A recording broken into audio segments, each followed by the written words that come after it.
Khordha Balangir 57 number जातीय राजपथ उपरे कृत्रिम बन्या जल चलुवा देखा मिली।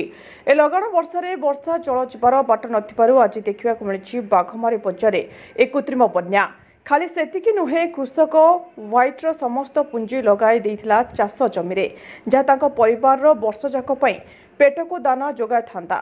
आज ताहा सबु नष्ट हो जाइछि एवं सेही बजार होटेल भितरे मध्य पानी पसी बहुत लोकसानी कर देइछि। ए कृत्रिम बन्या जल लोक एवं जानवाहन चलाचल बाधाप्राप्त होइछि।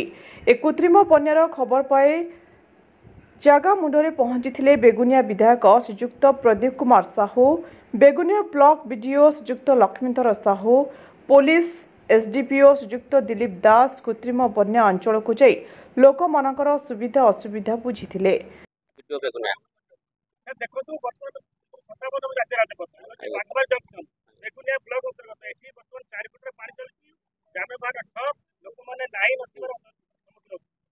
ମୁଁ ତ ଦେଖିଲି ଯେ ବର୍ତ୍ତମାନ ପାଣି ଅତି ରାସ୍ତା ଉପରେ ଚାଲିଛି ଆଉ କେମିତି ସାଧାରଣ ଲୋକମାନେ ଯେଉଁମାନେ ଅସୁବିଧାରେ ନ ପଡ଼ିବେ ତା ପାଇଁ ବ୍ୟବସ୍ଥା ମଧ୍ୟ କରିବୁ।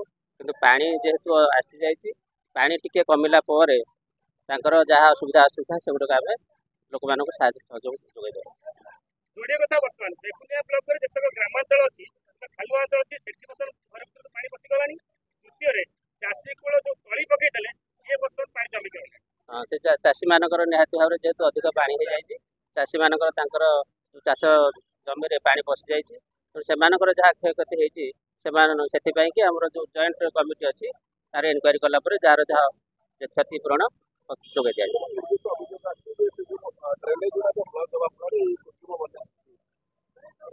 ସେଥିପାଇଁ କି ଆମେ 10 ଲାख ସହିତ ମୁଁ ଆଲୋଚନା କରି ଯେଉଁ ଜାଗାରେ ବ୍ଲକେଜ ହେଇଛି କୌଣସି ଲୋକମାନେ ଯଦି ଡ୍ରେନେଜ ବ୍ଲକ କରିଦେଇଛନ୍ତି ମୁଁ ତା ସାଙ୍ଗରେ ଏ ବିଷୟରେ କଥାବାର୍ତ୍ତା ହେବି।